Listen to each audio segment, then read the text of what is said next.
두 번째는 한국에 퍼져 있는 이제 각종 덕지덕지 사회에 이렇게 퍼져 있어요. 약간 이제 워딩을 했거든요. 일단 그 워딩 한 것이 뭐냐, 그러니까 한국 문화 백서라고 제가 한번 명명해 봤습니다. 꼴같지 않게 한국 문화 백서, 조직 문화입니다.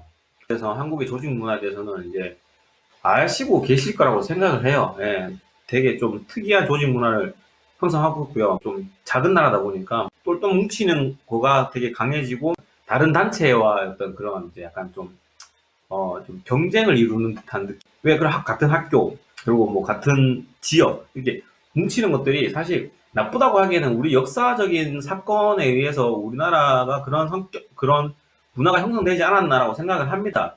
그래서 조직 문화가 우리나라가 좀 특별히 좀 많이 좀 강하다라는 표현을 쓰죠. 그래서 이제 그 문화에 대해서도 솔직히 좋다 나쁘다는 입장보다는 한국은 그렇다라는 말을 드리고 싶은 거예요. 그리고 그게 제가 싫다라기보다는 저랑 좀 안 맞지 않았나라는 그런 뉘앙스니까 오해하지 말고 들어주십시오. 그래서 제가 오늘 하고 싶은 얘기인 것은 그 DNA, 특히 조직 안의 어떤 그 습관들에 대해서 얘기를 하는 가운데서 제일 도드라진 게 서열이라는 법칙입니다. 서열이라는 틀이고요. 서열이라는 룰을 말씀드리고 싶은 거예요. 한국에 있는 조직의 다양한 어떤 패턴과 룰들이 존재하겠죠, 조직에는. 근데 거기서 서열이라는 이제 좀 특이하다기보다는 어느 나라에 다 있는, 어느 공간에 있는 그 서열이 없다면 사실 인간 삶은, 인간의 어떤 동물계죠. 인간도 동물계잖아요. 그 동물계의 생태계는 카오스가 올 수밖에 없어요. 서열이 존재하기 때문에 그 서열 내에서 어떠한 일들 또는 어떠한 이제 진행되는 프로젝트들이 착착착 진행이 되겠죠. 그 서열이 없다면 조직은 존재할 수가 없다는 것도 알고 있습니다. 근데 제가 여기서 한국의 조직 문화, 특히 서열 문화에 대해서 뭘 적응하기 힘들었냐면, 어떤 조직에서 부여받은 역할을 이행하는 것이 그냥 자기의 삶이 됩니다. 조직 내에서 제가 대리인 거고, 조직 내에서 관리자인 거지, 밖에 나와서까지 나의 관리자가 되어서는 안 된다는 말입니다. 많은 사람들이 공감할 수 있는 얘기라고 생각합니다. 조직을 벗어나도 저는 김 부장이고, 김 대리고, 김 신입사원이 될 수밖에 없는 한국 사회에 자비가 없어요. 그 사람으로서 자기 아이덴티티 지킬 수 있는 그 자유를 주는 자비가 없다는 얘기인 거죠. 아, 니 이미 퇴근을 했는데도 김 부장은 나에게 전화를 할 수가 있고요. 퇴근을 하고 사회 속에서 다른 조직에서 만나도 저는 그 사람은 회사에서의 그 나의 오너면 그냥 똑같이 오너가 된다는. 한국에서는 어디에 군림을 하거나 또는 어디에 항상 종속되어 있어야지만 한국에서 사람이 살아갈 수 있다라는. 감히 얘기하지만 한국은 조직에서 어떤 자기 역할이 밖에 나와서도 그게 연장되고 있기 때문에 사람들은 어떤 조직 속에 있지 않으면, 제가 얘기하면 김 부장은 퇴직을 하고 나면 김 부장으로서의 이름을 잃게 되면 그 사람의 가치는 없어진다는 거예요. 무서운 나라라는 생각이 들더라고요. 물론 제가 좀 생각을 깊이 하는 오타쿠적인 성향이 있어서 말씀드리는 거니 정의에 부합하진 않겠지만 그냥 제 생각입니다. 그래서 너무 깊게 생각하지 마시고, 20년 동안 조직에서 살다 보면 나라는 사람으로 살아본 적이 없으니 나중에 그 회사를 나와서 나라는 사람으로 내버려지게 되면 그 사람은 아무것도 할 수 없어진다는 말이 됩니다. 나라는 사람이 살기 위해서 먹고 살아야 되잖아요. 그리고 가정을 부양해. 나라는 사람이 살기 위해서 회사를 선택해서 살지만 회사에 20년, 30년 몸 담다 보면 나는 없어져요. 내가 살기를 바랬기 때문에 회사에 가서 노동을 하고 제가 시간을 보냈지만 결국에는 마지막 가서는 나라는 존재가 없어져요. 애시당초 시작했던 목표 자체가 틀려진 거죠. 내가 살기 위해서 조직이 들어가서 몸담고 일을 했지만 한국 사회의 조직은 나라는 존재 자체를 없어버리게, 아이덴티티가 보장받지 못하는 한 사람의 주권적인 어떤 삶의 형태를 뭉개뜨리는 생각을 언제부터 했어요. 조직에 문 닫을 때마다 제가 제일 좀 힘들었던 거는 사람들하고 대화예요. 직책이 보이고요. 대화하는데 직책이 항상 있어요. 그러니까 그 사람이 내보다 오너거나 그 사람이 날 고용했다면 나랑 대화할 때 그 사람 오너로서 대화를 해요. 미치겠는 거죠. 그러니까 저는 그게 적응이 안 되는 거예요. 왜 사회에서 커피 마시면서 퇴근 이후에 일적인 얘기를 하지 않는데도 그 사람 오너기 때문에 자기 말이 무조건 맞는 거고 제가 토를 달게 된다. 토 단다는 말이 아니죠. 각자 의견 나누는데 토 단다는 말이 돼요? 근데 토 단다는 얘기를 많이 들어요. 제가 그 사람 자녀인가요? 자녀라도 그런 말을 하면 안 된다는 생각이 들거든요. 어쨌든 제가 하고자 하는 얘기는 저는 한국 사회에서 일을 하고 회사를 다니고 학교를 다니고 뭐 여러 가지 사업도 하고 여러 가지 일을 진행하면서 제가 느꼈던 예 아까 뭐라고 얘기했죠? 예 조직 문화 백서 한국 생활 백서의 조직 문화에 대한 얘기를 했습니다. 조직 문화는 거기서 끝내고요. 다음은 한국 문화 백서. 네, 제가 만든 말입니다. 뭐 없는 말이고요. 한국 문화 백서. 네, 광대 문화입니다. 이제 대충 워딩만 봐도 대충 어느 정도 감 잡으실 것 같은데 관계한다는 말은 어떤 인연을 맺고 시간을 공유하면서 추억을 쌓아간다고 생각할 수 있는데 제가 아는 한국은 관계하기 위해선 타이틀이 필요하다고 생각을 했어요. 아, 저는 대학 교수 K 모십니다. 아, 저는 이번에 삼성의 연구원으로 취직했습니다라고 얘기하면 삼성 한 빡빡 뜨잖아. 6천만 원, 뭐 4천만 원, 뭐 저는 자그마한 병원에서 진료합니다. 진료한대요. 뭐 의사랑 얘기 잘 안 해요. 뭐 아버지 회사에서 일을 해요. 이게 제가 봤을 때 지금 세계 중에 짱인 것 같아요. 아버지 회사에서 같이 일합니다. 뭐 학교는 미국에서 나왔고요. 뭐 그러고 있다가 제가 얘기를 합니다. 어 실제로 일하는 거 아니고 대리운전 하는데요. 이게 관계 문화.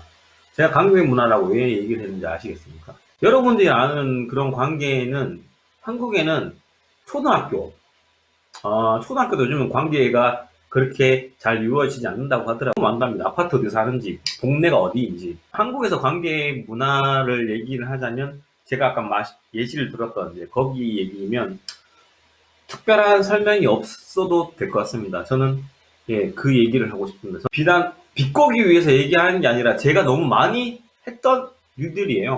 항상 이 관계 문화 속에서 살았어요. 그리고 제 명함을 신경을 쓰며 살아야 됐고요. 제 가치관은 그 제 직업에 한한다는 것을, 제 존재한다는 것을 알게 됐습니다.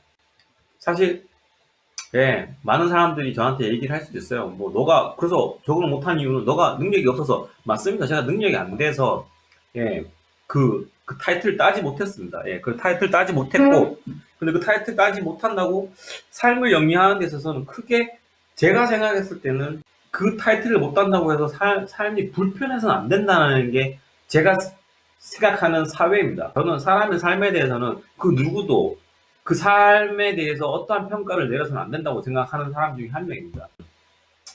어떠한 순간에서도 사람을 어떠한 평가의 잣대로 그 사람을 평가하거나 그 사람을 가치 평가 절하하는 것은 해서는 안 된다고 생각하는데 그렇다고 그들이 무시한 적은 없어요.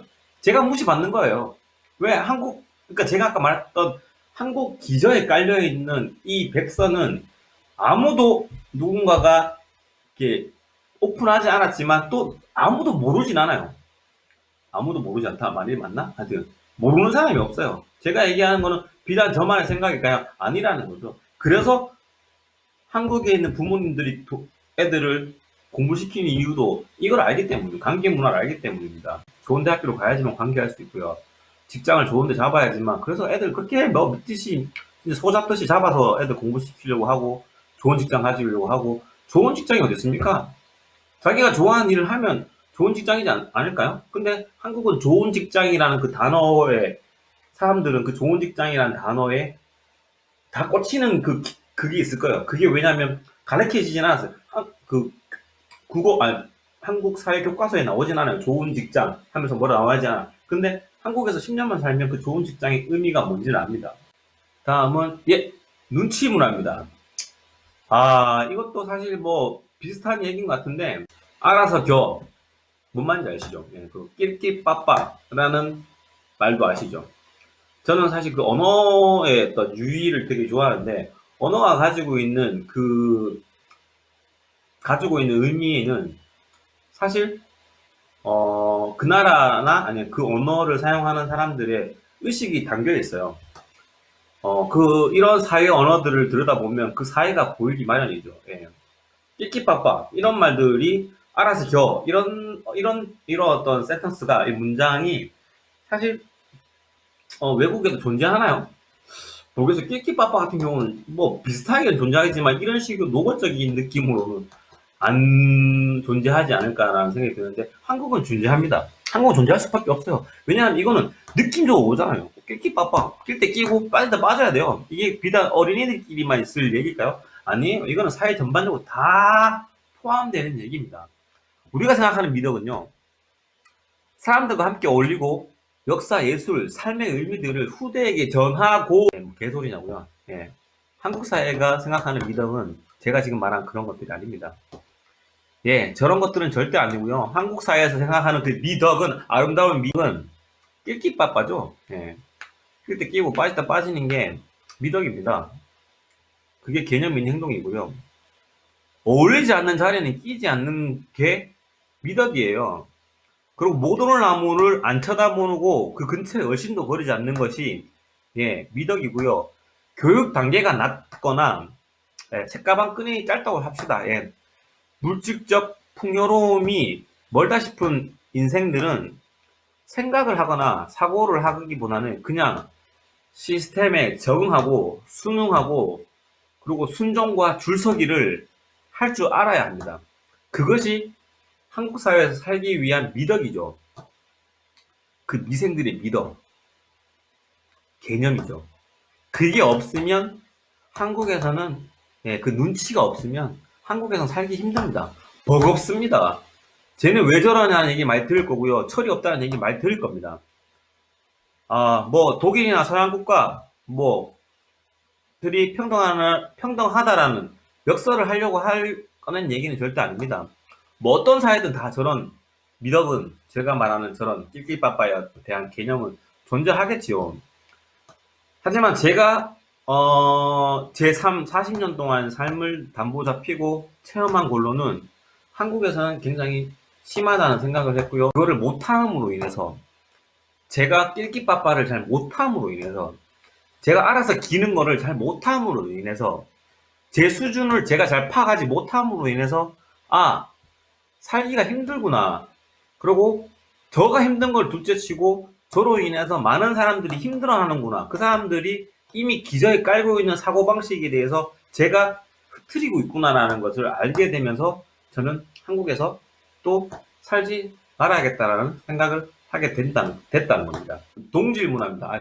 예, 뭐 획일하죠. 이거는 한 가지 예를 들어서 제가 말씀을 드리겠습니다. 예, 고등학교 동창들하고 술을 마시는 중입니다. 아주 편하고 즐거운 자리가 아닐 수가 없죠. 과하게 친하면 말입니다. 이런 말들을 합니다. 특히 저한테 동창들이 한 6, 7명이 모여있어요. 되게 친하고 어릴 때부터 봤고 허물없는 관계에서 이렇게 얘기가 나올 수가 있습니다. 니 왜 그래 사노? 나이가 들었으면 결혼도 하고 애도 키우고 차도 좋은 거 타고 주식도 하고 정장 입고 배는 어느 정도 나와줘야 됩니다. 어느 정도 나오고 머리는 당장 하고 그렇게 살아야지만 40대의 한국 남자들이 한 70%, 80% 살아가는 모습대로 살아야지만 어울려서 살 수 있는 구성원으로서 인정이 되는 듯한 얘기를 합니다. 결혼을 못했어요. 그리고 애를 갖는다는 것을 생각을 해본 적이 없어요. 그 차보다는 지하철 타면서 사람들 오고 가는 것을 보는 것을 좋아하고요. 또 생각하는 걸 좋아합니다. 걷는 것도 좋아하고요. 그리고 정장보다는 내가 그때그때 입고 싶은 스타일의 옷을 입기를 선호하고 있고요.